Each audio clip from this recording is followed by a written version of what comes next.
Hello and welcome to Week 7 of Talking a Little Football. I'm Blake Toppmeyer, sports writer at the Herald-Whig, along with Rick Little, Quincy High School football coach. Rick, you and the guys picked up a huge win last week, both on the scoreboard and level of importance, beating East Moline 35-6.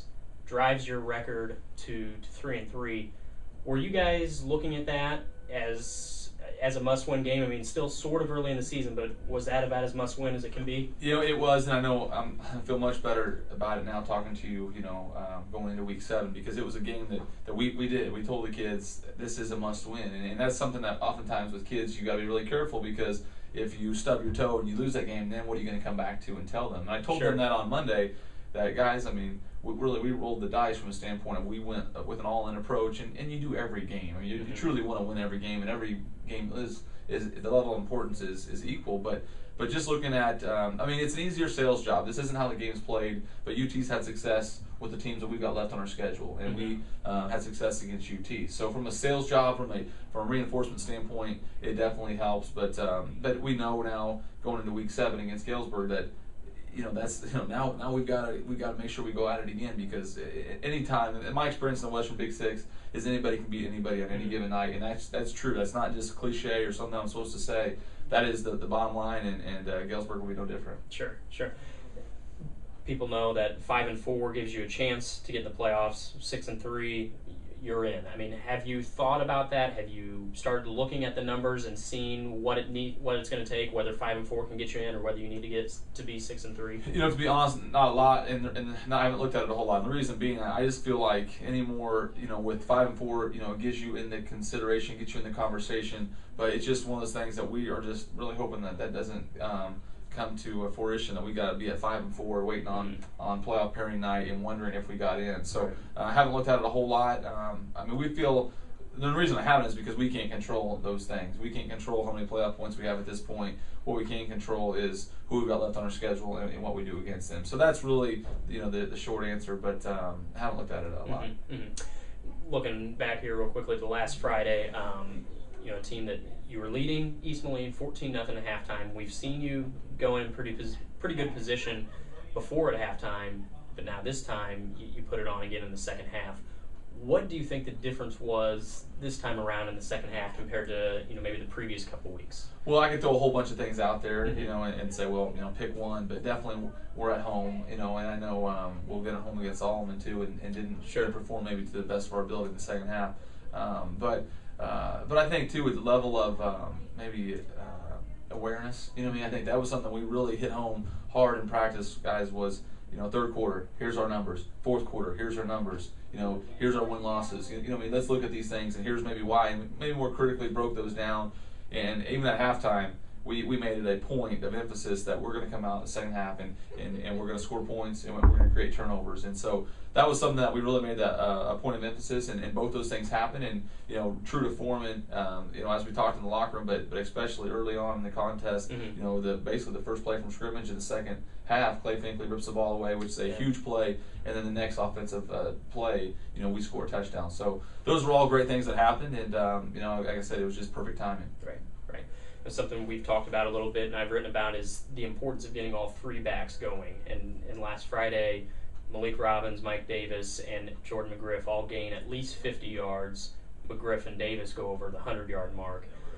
Just looking at your team offensively, how does that affect what you can do when you have all three guys clicking on the same night? Well, they're all three tremendous backs, and that's something that I think people are starting to really recognize, that Mike Davis he's becoming a really staple of our offense, and not that he wasn't a good back at the beginning of the season. We've talked about this before, but every game he's getting better, and these are the only games he's ever played at the varsity level, because this is his first year out, and he has been a true weapon for us. And then when you get the tackle squeezing down, pinching, boy, we've got some lightning out with Malik Robbins and Jordan McGriff, who can really get to the outside. And I think they showed too, and I've never questioned it, but their ability, once they get to that next level, even through the tackles, they are physical and they run through contact, and that's something that like I said, they're just a special group of backs to watch perform. And I really thought they did a nice job Friday of really taking our game to the next level, and hopefully giving a preview of what this second half of the season's going to look like.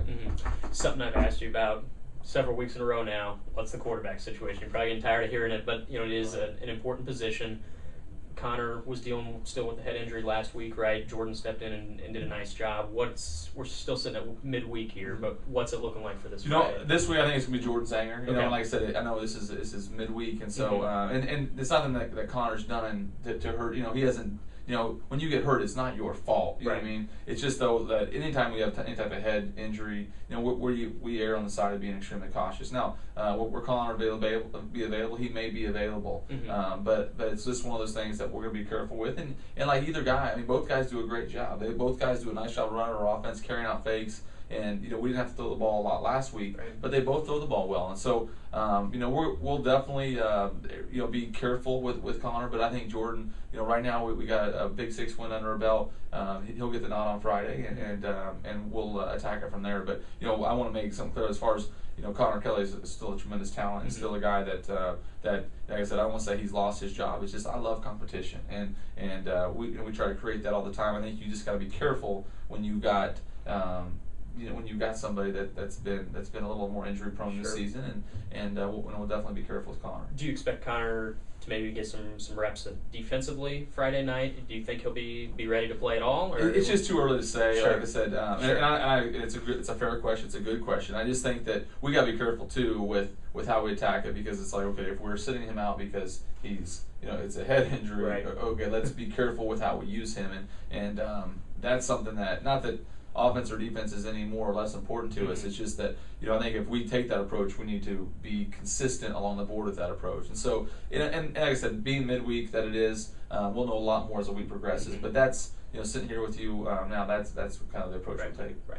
Looking ahead now to Galesburg, a team that's bottom line has struggled in the Western Big 6 this year. The only winless team in the Big 6, sitting at 1-5 overall.